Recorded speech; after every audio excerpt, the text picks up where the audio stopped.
वाराणसी के ऐतिहासिक और आध्यात्मिक महत्व को एक नई पहचान मिलने जा रही है। सारनाथ, जहां भगवान बुद्ध ने अपना पहला उपदेश दिया था, अब यूनेस्को की स्थायी विश्व धरोहर सूची में शामिल होने को तैयार है। केंद्रीय संस्कृति एवं पर्यटन मंत्रालय ने इसके लिए जिला प्रशासन से प्रस्तुत प्रस्ताव मांगा है। प्रशासन और पर्यटन विभाग इस समय सारनाथ से जुड़े ऐतिहासिक महत्व, संरक्षण कार्य और पर्यटकों की बढ़ती संख्या का ब्यौरा जुटा रहे हैं, जिससे जल्द ही मंत्रालय को भेजा जाएगा। आपको बता दें कि सारनाथ बीते 27 वर्षों से यूनेस्को की अस्थायी सूची में शामिल है। अब इसे स्थायी सूची में शामिल करने की कवायद तेज हो गई है। सितंबर में प्रस्तावित यूनेस्को बैठक में इस पर अहम चर्चा होगी।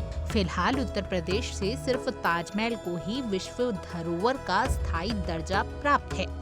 सरकार कहती है कि इस बार सारनाथ के बौद्ध सपूत को भी ये सम्मान मिले। इसके साथ ही काशी के गंगा घाट और विश्वनाथ धाम मंदिर परिसर को भी स्थायी सूची में शामिल कराने की कोशिशें चल रही हैं। अगर ये प्रयास सफल होते हैं तो न केवल वाराणसी बल्कि पूरे प्रदेश के पर्यटन को नई उड़ान मिलेगी। दुनिया भर से आने वाले श्रद्धालु और पर्यटकों को वाराणसी की सांस्कृतिक धरोहर को और गहराई से जानने का अवसर मिलेगा। ये कदम वाराणसी की ऐतिहासिक धरोहर को वैश्विक स्तर पर नई पहचान दिलाने वाला साबित हो सकता है। जरा आप भी देखिए ये खास रिपोर्ट हमारे संवाददाता नित्यानंद मिश्रा की। हाँ बिल्कुल, इसमें पर्यटन विभाग उत्तर प्रदेश सरकार और संस्कृति मंत्रालय भारत सरकार दोनों ही सारनाथ को वर्ल्ड हेरिटेज साइट्स में शामिल करने के लिए दोनों ही कटिबद्ध हैं। वैसे तो सारनाथ 1998 से वर्ल्ड हेरिटेज साइट्स की जो टेंटेटिव लिस्ट है उसमें है, लेकिन इस बार प्रदेश सरकार द्वारा काफ़ी इसमें प्रयास किए गए और प्रदेश सरकार ने इसमें एक डोजियर तैयार किया है।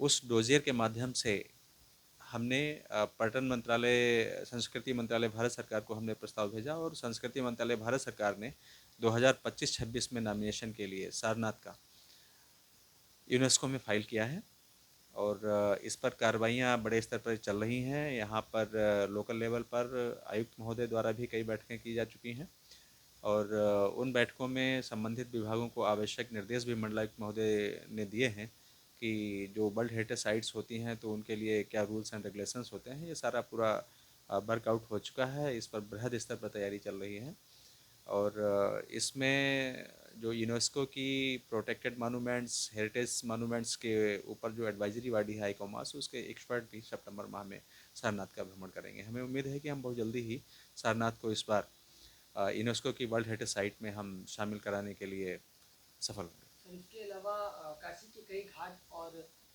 कई मंदिरों को भी इस सूची में शामिल करने की तैयारी है। जी बिल्कुल, वाराणसी काशी के जो घाट्स हैं उनकी एक हेरिटेज इम्पॉर्टेंस है, religious importance and spiritual importance है। एक काशी के घाट या काशी कल्चर लैंडस्केप नाम से हम लोग डोजियर हम लोग तैयार कर रहे हैं और अभी थोड़ा इनिशियल लेवल पे उस पर काम चल रहा है, लेकिन इसको भी हम जल्दी से हम फाइल करने की कोशिश करेंगे यूनेस्को में।